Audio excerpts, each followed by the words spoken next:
deck. He uses a Dread Return to get back Angel of Glory's Rise, which gets back his combo pieces, and then he wins. So it's a mill deck. Yeah, and a lot of you guys tweeted at me, you guys tweeted at SCG Live. You guys wanted to see blue, red, white Delver. We did not disappoint. Dustin Taylor with blue, white, red Delver, Delvery Secrets, Grim Lavamancer, Geistling Trap, Vidalian Click, Stifle, Brainstorm, Swords to Plowshare, Lightning Bolt, Forcible, Spell Pierce, Daze, and Ponder. Right, so the usual suspects, some burns, some counters, and some creatures. All right, so Dustin leads off with a turn 1 Delvery Secrets. Dustin has a really cool sideboard as well. Rest in Peace, Grafdigger's Cage, Tormod's Crypt. Hates the graveyard, right? But then he also has Engineer Explosives, Force of Will, more Spell Pierces, a couple of Sulfur Elementals as well. You know what's also really cool about Dustin Taylor's deck? I think my favorite part of it is what? His Bucket Island. Oh, his island, yep. Yeah, pretty good island. So Delver does not flip, but here's a Ponder, and this is going to be flipping next turn. So Dustin has a really good Ponder right there. It's 2 lands and a Brainstorm. So Dustin will draw the Tundra, I believe. Yep, there it is. And he'll beat him for 1, and the next turn, that Delver Secrets will flip to a 3/2 flyer. Yep, and you guys didn't miss something. Nick Patnode, no land drop. And why is that? Because he mulliganed before. Well, not only that, he doesn't have any lands in his deck. But he also mulliganed before. He did. He's on 4 cards, and now he has 5. He's just trying to amass a critical mass of rituals. Do you think Nick will, miss his land drops for game 2 as well? I envision Nick not playing a land this match. That's unfortunate for Nick. Yeah. But how is he 3-0 without ever playing a land? We're just going to have to find out. All right. So meanwhile, Dustin Taylor plays a Geistling Draft, and Nick is just dead next turn. Yep, and I really, really hope that Nick doesn't go to his discard phase, because... Do you think Dustin knows what Nick is playing? I don't think so. Unless he had some kind of scouting on it, he doesn't. And see, discarding a Taxing Probe is... Ooh, well, I mean, Dustin doesn't have any counter spells in his hand. He does have 2 Brainstorms and a Stifle. Maybe Nick could go off. Yeah, there's a chance. It depends what mix of rituals he has. Yeah. But he has to make it happen I see a Simian Spirit Guide. That's the first step. Yep. And he's looking at his hand, of 7. Oh, we got another probe. There's another probe. He found an Elvish Spirit Guide, so there's a little more mana, but nope, packs it in. All right, so this definitely gave away that Nick is playing some sort of combo deck. It did, but at the same time, it doesn't tell Dustin everything he needs to know. Yeah, Dustin's thinking. He's just like, nah, I still don't know what you're playing. I know it's combo, so all right, let's put ourselves in Dustin's shoes. Dustin's sideboard, I'm going to read it slowly to you guys, so you guys could play along at home, follow along. He has 1 Vidalian Click. Against combo, sure, you want a Vidalian Click. Not only is it a threat, it's also a disruption type card. Sulfur Fury Elemental? Probably not. 3/2 Flash guy. It's hard to put your opponent on a white deck when white deck, Taxing Probes. Yeah, definitely not Sulfur Elemental. The extra Geistling Draft, why not, right? More pressure against combo decks, get it down on turn 3, beat for 6, beat for 6. It's way better than a Grim Lavamancer. Yeah, close out the game. Spell Pierce, most definitely. Of course. Red Elemental Blast. Well, we saw 2 blue cards. Exactly. Now this is the close. tough part for Dustin. Well, tell us about it, Zach. So, if you're Dustin Taylor, you just goldfished your opponent. He played a Gataxian Probe and a Gataxian Probe. He's clearly playing some kind of combo deck, but what do you put him on? Do you put him on a Manaless Dredge deck? Do you put him on a Storm deck? Do you put him on an Oops All Spells deck? He could be a Charbelcher too, right? He could be a Charbelcher deck. He could be a lot of different things, and what Dustin has to figure out is, does he side in his Graveyard Hate? Does he side in his Anti-Storm Hate? Does he side in his Engineered Explosives to be able to be empty the Warrens? Dustin's in actually kind of a tough spot here. Yeah, so Red Elemental Blast is a question mark. I would say yes, I think. I would side it in. All right, Disenchant, maybe. Maybe. Again, if he's Charbelcher, you want it, but if he's any of the other decks, you don't. All right, Forcible, definitely. And then to round out the sideboard, it's Engineering Explosives, maybe. Grafdigger's Cage, maybe. Tormod's Crypt, probably not, but maybe again. And finally, Rest in Peace. Right. It's pretty difficult. It's a tough spot. I expect Dustin will hedge a little bit here. Yeah. I think we'll see him side in at least 1 EE. We'll see him side in the Red Blast. We'll see him side in the Vendelion. We'll probably see him side in maybe not all of his Graveyard Hate, but the more versatile ones. Yeah, if you guys want to tweet in, let us know what you think you would do if you were in Dustin's shoes right here. He does have a lot of dead cards against any type of combo deck. Swords to Plowshare, usually not very good. Grim Lavamancer, usually not very good. Right. Yeah. Even Lightning Bolt, it does deal 3 to the dome, but probably not what he wants. Yeah. All right, and what do you think about Nick?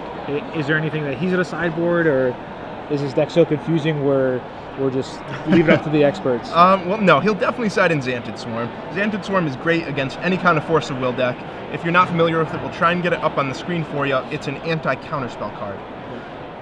He probably isn't siding in Nature's Claim. He probably isn't siding in Goblin Charbelcher. Leyline of Sanctity also kind of questionable. It's really the Xantid Swarms And the Empty the Warrens. maybe the Empty the Warrens. Yeah, I think versus most blue decks, you want Empty the Warrens, just so if your opponent doesn't have a fistful of counters, maybe they'll allow some of your rituals to resolve. All of a sudden, you play Empty the Warrens, get a bunch of tokens, and you can win that way. Right. Okay, so we don't have Xantid Swarm, but what it does, it's 1 green for an 0/1 flyer. When it attacks, your opponent can't play spells this turn. So it's a silence on a stick. Exactly, yeah. So it doesn't have to deal any damage because it has 0 power. All it has to do is attack. Right. Now, what do you think about Dustin? Do you think Dustin likes his Stifles? Is Stifle usually good against these combo decks? Some of them, right? Yeah, some of them. I mean, you can stifle a Storm Trigger versus a Storm deck. You absolutely want them versus that, but versus a Dredge deck, not that good. So much. It can do something. It has a few different applications. Versus a Charbelcher deck, you could stifle the Charbelcher for a turn. That's really good, especially if they pay for the Charbelcher with Lion's Eye. Yeah, exactly. Yeah, so I think the Stifles are definitely going to be important for Dustin, and I think he likes those. Yeah. Because if you look at it, Dustin doesn't have any, hard counterspell besides Force Will. He doesn't have a card like Counterspell. He doesn't have Counterbalance. Right. He has to rely on his Stifles to do some disruption, his Daze, his Spell Pierces, and if he wants to actually hard counter, he's going to have to remove another blue card. It's unlikely for Dustin to get up to 5 lands, especially when he's only playing a deck with 20 lands, and 4 of those lands are wastelands, and he's going to want to wasteland his opponent most of the time. Right. He would love to, but in this matchup, he's not going to. Yeah, maybe he's just not on all his wastelands. Yeah, it'll be interesting to see if he has them in his deck for game 2. Yeah, and as for Stoneblade, they have more, hard counter spells, because lots of times you'll see as for Stoneblade play a couple of counter spells. Ben Friedman was on Mana Leak for a while, more of a hard counter spell, just because in Legacy 3 it's a lot more difficult to play than 1 or 2. Yeah, it's pretty interesting. In this match, Spell Pierce is a hard counter. Spell Pierce just says counter target spell for 1 blue, except in all but the strangest circumstances. Yeah. All right. So we'll see if Dustin decides to keep a 6-card hand. He's doing some shuffling. Yep, Nick's happy with the 7, and anytime you see a combo deck keep their 7, you have to know that you should look for a Force of Will. Definitely. If they're on 5 or 6, that's one thing, but 7 cards is trouble. Yeah. All right. So, yeah, I mean, if I was Dustin, I would probably be a little worried here. Nick just kept the 7-card hand, so this probably means that a combo might come in a turn or 2. Brandon Smith tweets in that Dustin should keep in the Swords to Plowshares because they RFG the Maniac in response to the Iron Wind trigger. The problem with that is the Angel of Glory Rise gets back Azami in Lab Maniac, so in response to 1 Swords, you can tap the Azami and try and win again. The other problem is that Dustin doesn't know that Nick's playing this deck. That too. Yeah. So, and also, couldn't he just have Lightning Bolt for that? Yeah, Lightning Bolt serves that purpose. Yeah, so I would much rather have a card like Lightning Bolt that could go to the dome or kind of disrupt the creature combo there, rather than just a Swords to Plowshare that's only going to maybe disrupt the creature combo. Right. It's tough to disrupt a combo like that after they've already gone off, because usually they have Cabal therapies. They have things that, or even like a Xanthia Swarm or something. Right. Yeah. Right. It's not a guaranteed stop. All right. So Dustin's on 6 cards, and we'll see if he decides to keep. All right. So he's going to keep his 6. A quick keep. There's a Lotus. Uh-oh, this is going to get ugly. Yeah, unless Dustin has a Force of Will. I do not see a Force of Will. He's going to be out of it. I saw 3 lands, some red cards, and a blue card in the back. A Stifle. Are those Grim Lavamancers? Yeah, those are Grims. I mean, those are usually bad versus any combo deck. Look at this. Nick Patnode does his entire deck on turn 1, and here come the Narcomoebas. Someone take a picture of this. Print screen. Yeah. All right, so there's a card from Gatecrash. Undercity Informer. It's 3 mana, 2/3. Not so good and limited. It's only average. But in this deck, it's an all-star. It really is. I actually played against that card, and it was really good for stopping on-hit effects. So there really aren't that many cards that prevent combat damage from being dealt in the Gatecrash Limited. That guy was surprisingly annoying. I think that guy's better than maybe you think. All right, so Nick is flipping over 4 Narcomoebas. Narcomoeba, a 2 mana 1/1, not as good. Although in this scenario is very good because instead of going to the graveyard, they're coming into play, and he's able to play a Dread Return by sacrificing 3 creatures to flashback to return the Angels of Glory Rise to return all these creatures that he's putting into play. Right, all the humans. So here come the Undercity Informers, but more importantly, here come the Lab Maniac and the Azami. Yeah, if you guys are confused at home, don't worry. Everyone's confused. Even me and Gerard. Yeah, but there's an Angels of Glory Rise, 7 mana, 4/6 flyer from Avacyn Restored. He's returning all the humans into play. Yep, and now Dustin will take this opportunity to look at Nick's entire deck, including how he sideboarded. So that's kind of the downside of this combo, is that the opponent gets to see everything. But I mean, the upside is if your opponent gets to see everything, that means you won this certain game. Yes. Yeah. All right, and there's the Azami. So Dustin is just dead right here. Yep, there's nothing he can do except formulate his plan for game 3. Yeah, Dustin just wants to concede here and move on to game 3. I think Dustin will realize how bad those Grimlock Lancers really are. Yeah, they don't have any targets. They can't even kill an Undercity. Exactly. But I kind of like Dustin's chances for game 3, just because A, he'll know exactly how to sideboard, and B, he'll be on the play, which is very important. Right. Now we get to see how Nick sideboarded. I do think I saw Xanthid Swarm in there. I'm not sure if I saw Empty the Warrens, though. I definitely saw Xanthid Swarm. I don't think I saw Empty the Warrens either, unless he ran really quick. All right, so a couple of dogs are really excited about this. Yeah, Nick Patnode letting the dogs out. Yep, turn 1 kill. It's the second turn 1 kill we've seen. Well, I mean, yeah, like all these turn 1 kills are just sometimes your opponent just concedes. Right, not necessarily the kill, but turn 1 lock the game up. Yeah, exactly. It's not like your opponent went turn 1 Dark Ritual, Channel Fireball, or the Black Lotus, you know? Right. Yeah. All right, so Dustin scoops it up, and they're going to be going to game 3. And Dustin immediately goes for his sideboard. He's like, okay, I'll have to definitely do some adjustments here. Yep, let's take out those Grims. Let's take out those swords. Let's get in the graveyard hate. Yeah. All right, and Nick's got to be happy about that.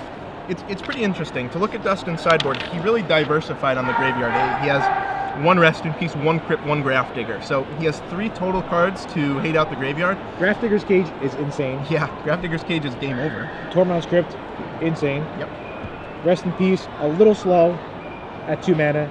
Isn't that weird to say? This sideboard card, specifically against this type of deck, might be too slow because it costs 2 mana. You know, Legacy's a crazy format. Yeah. The presence of Wasteland and Daze and all these cheap disruption cards make it unlike any other format in that a card that costs 2, that's on the high end for Legacy. That's almost too expensive. Yeah, and the thing is that we're watching this match here. We see a turn 1 kill. We see a triple mulligan, Dustin win, and turn 4, turn 5. But if we were to watch Esper Stoneblade versus Bug Control, they're probably gonna go to time. Definitely. Yeah, definitely gonna go to time. So Legacy is just really matchup dependent, deck dependent, and sometimes even draw dependent. Yeah, even a goblin on goblin matchup, those games take a long time. People are cycling jump on incinerators. People are playing ringleaders. So goblins bouncing off and into each other. Yeah, exactly. So now for game 3, I expect Nick to have Empty the Warrens in his deck. Now that Dustin knows what's up, he just has to have some out to a graveyard hate card. Even if it's only make 8 goblins. I mean, 8 goblins is really good against Dustin's deck. Right. Yeah. Especially since Nick knows that Dustin didn't see Empty the Warrens game 2, so he's not going to put him on it for game 3. Yeah. Now, if you're Dustin, for example, and you have an opening hand with a Delver of Secrets and a Spell Pierce, are you just leading off with Delver of Secrets, or do you, keep in the back of your mind, hey, I just lost game 2 on turn 1. Maybe I shouldn't play turn 1 Delver. Maybe I should hold up this Spell Pierce just in case. If I have 2 lands, there's no way I'm playing Delver. 1 land, there's probably an argument to be made for playing Delver, but if you have 1 land, you should probably just hold it. I mean, Dustin's deck probably draws only 1 land lots of times. He's only playing 20 lands. Well, if he has a Force of Will or a Daze, that's fine, but a hand that's just Spell Pierce, Delver, no Force of Will, no Daze is a mulligan. What about a hand of Spell Pierce, Delver, Ponder? You're obviously keeping that hand. Yeah, that's a tough hand. It really is. I mean, you're on the play, so you're thinking, maybe I could go turn 1 Delver, turn 2 Ponder into a land and have Spell Pierce, but maybe you won't really get a second turn. Yeah, I mean, if your opponent keeps 7, that's a tough line to take, because turn 1 Delver leaves you open to the turn 1 win. And I wouldn't want to be embarrassed on camera and get beat turn 1 twice in a row. I mean, there's so much you could do in a game of Magic. That's true. All you can really do is, sideboard correctly. I mean, once you're actually signed up for the tournament and you gave in your deck list, all you really could do is try to keep the hands you could keep, sideboard correctly, and just try to play as best you could. So the camera doesn't change how you play? No, the camera doesn't change how. I mean, sure, some people might think in the back of their mind, hey, I'm on camera, I want to play well, I don't want to make any mistakes. But overall, all you're really doing is just playing Magic against one other person. So you don't have to beat everyone in the room at one time. All you have to do is beat one person. And if there's a camera there, there's a camera there. If not, there's not.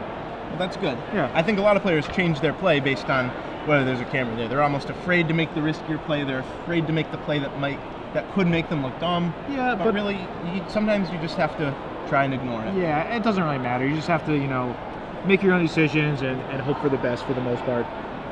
And I think that's what Dustin did. You know, I'm sure if Dustin goes back, he'll be like, yeah, I would have never kept 3 lands, double Grim Lavamancer, Stifle on the draw against his deck.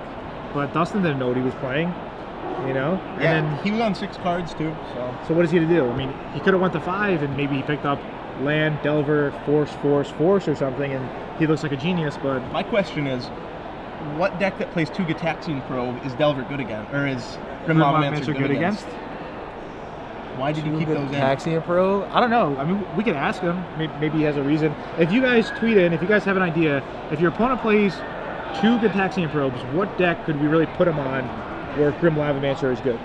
Yeah, I can't think of one. I'm sure there is one, but I can't think of it right now. Yeah, well, that's why we have Twitter. We have all the awesome followers. Thank you for watching. Thank you for following SCG Live. If you guys aren't following SCG Live, just go to Twitter, SCG Live, follow us. We'll send you guys some updates. You guys will learn about Grand Prix Charlotte. And you can win some premium. You guys can win some premium. You guys can win some Gold Rush cards if you actually attend Grand Prix Charlotte. So it should be a good couple of weeks, hopefully, for everyone in Magic. Yeah, there are a lot of really cool tournaments coming up. Yeah, definitely. There's the Pro Tour. There's the Star City Cincinnati on the same weekend as the Pro Tour. So if you're not qualified, you can go to Cincinnati. Exactly. The pros that are qualified for the Pro Tour won't be there. Yeah, so SCG Open might be a slightly easier event. Slightly. Yeah, so if you guys want to go out, make sure you guys make the trip. Day 1 will be standard, day 2 will be legacy, but later on in the season, there's going to be, you know, some mix and matches, double standard, and team limited. You know, maybe even, we don't know what's going to happen in the future. Yeah, for sure. Yeah. All right, so Dustin's going to be on the play. It looks like he's really enjoying himself. He's having a great time. He didn't come yesterday because of the snow, but he really wanted to make it out to at least one of these events, and he got here safely, so we're happy for that. Yeah, actually, Dustin and his car, they slept 20 minutes away from the PTQ in Hartford, the PTQ site in Hartford, only to find out it was canceled. Yes. They were snowed in. They decided to make the best of it and drive down to Edison for this tournament. Yeah, that's awesome. Get a group of friends together, make the trip down to SCG Cincinnati, and try to have a good time. Yeah. All right, so I think Dustin's going to keep. I think Nick, yeah, it looked like Nick was going to mulligan too. Before he even did it, he was just like, I immediately looked at Dustin to confirm that he was going to keep his hand, and he's like, yeah, well, I'm going to mulligan. Yeah. And this is something where combo players have to expect it. You're playing a combo deck. A combo means more than one thing. I don't know the exact definition of combo, but in my head, I think that's what it means. So you need to have a combination of card A, card B, card C, where Dustin, he doesn't really need this combination. The only combination Dustin needs, a couple of lands, a couple of spells. That's about it. Right. So a few suggestions on Twitter. Sure. The Niv Magus Delver variant. Sure. In that matchup, you'd want Grim Lavamancer versus Dredge. Grim Lavamancer can provide a function. It can kill itself to neuter their bridges. It can kill their putrid imps. Okay. Things like that. Anything else? So not the worst. I think someone suggested Splinter Twin, but Splinter Twin's not really a legacy deck as of now, I believe.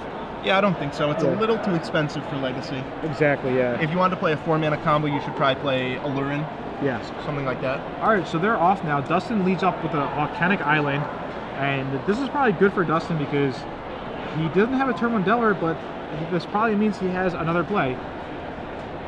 Yeah, okay, so the turn 1 Delver was held because he probably has Spell Pierce in his hand. Oh, it's a Stifle. Ooh. So Wasteland's still in the deck. But he still has Grim Lavamancer in his deck, too. Wow, you know, I thought he had enough sideboard cards to be able to take out these. I guess not. I think he does. Medallion Click, Geist, Spell Pierce, so Force of Will. Yeah, I'm not sure, yeah. Nick discards the Azami on his turn. He's content to just build up his mana base, well, quote, mana base, yeah. his rituals, and try and combo on the last possible turn. So one Delver flips, and the other Delver is in play. And Dustin is sitting on a hand of Lightning Bolt, Stifle, Grim Lavamancer? Yeah. All right. So Nick pays 2 life. Nick should be down to 15 right now. 3 damage from the Delver and 2 from the Probe. So Dustin, you know, kind of a no Spell Pierce, no Daze, no Force of Will. Stifle might be good enough, though. The problem with stifling the Angel of Glory's Rise trigger is that Nick has, not Cabal Ritual, Cabal Therapy. Yes, exactly. So he can just strip those stifles before he goes off. Dustin is going to be forced to stifle the Narcomoeba triggers, maybe. I think I would right now just Lightning Bolt Nick through the dome. Oh, certainly. Yeah, hopefully. No reason not to. Hopefully flip the second Delver and then kill him in 2 turns. Yep. I like that line. Yeah. Get Nick down to 12, 6/6. There's nothing reasonable that you're going to want a Lightning Bolt. So now Nick is in 13. Yeah. He could definitely stifle the combo pieces from Gatecrash. Right. Still, the Cabal Therapy is definitely, Yeah, Cabal Therapy is a problem card for Dustin. If he doesn't find a Brainstorm soon, a Cabal Therapy can just rip apart that hand. Yeah. Leave the path open for the combo. So Stifle's good, but I think I would still rather have a Spell Pierce or Force of Will, a Daze. Right. The problem with Spell Pierce is it doesn't counter the combo pieces, so you kind of have to guess which ritual to counter. Yeah, but I mean, I guess if he is bringing in an Empty the Warrens, Stifle's really good protection there.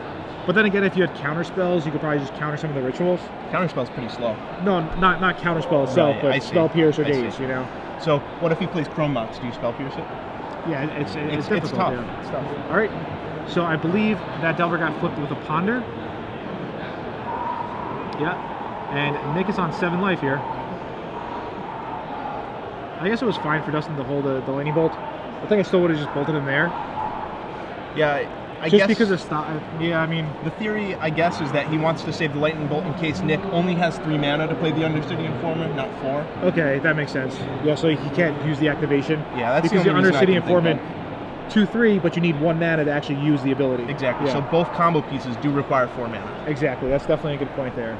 And plus, holding Lightning Bolt is fine as well. Just because if you have the extra mana, you can always just go for the dome. Right. And it's not like Nick is going to try to go off on Dustin's turn.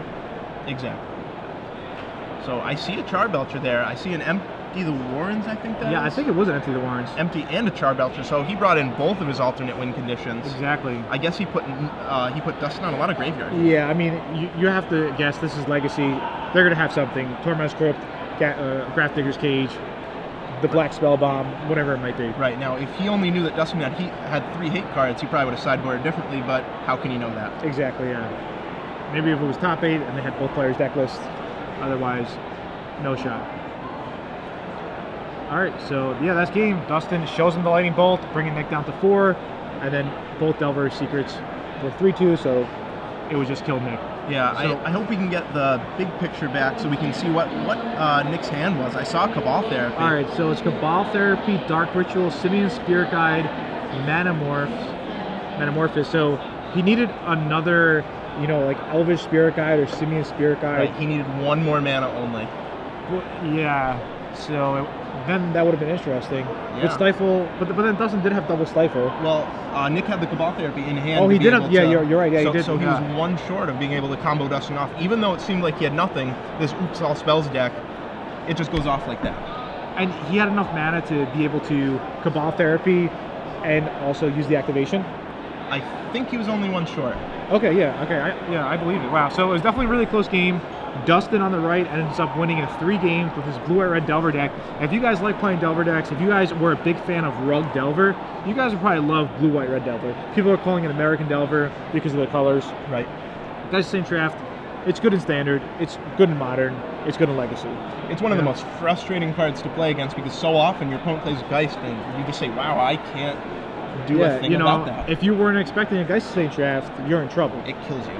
Yeah, exactly. I mean, it's just a real powerful card, and congratulations to Dustin. He moves on to 4-0 already. This is a 9-round tournament, so he's only 3 wins away from locking up a spot in the top 8. Yeah, that would be his 3rd top 8. He has a 1st place finish, he has a second place finish, and a 9th place finish. Yeah, Dustin definitely loves coming to these SCG Opens, and I don't blame him. It's really fun tournaments, giant cash prizes. Also, you get to qualify for the Invitational. Next Invitational is in Atlanta.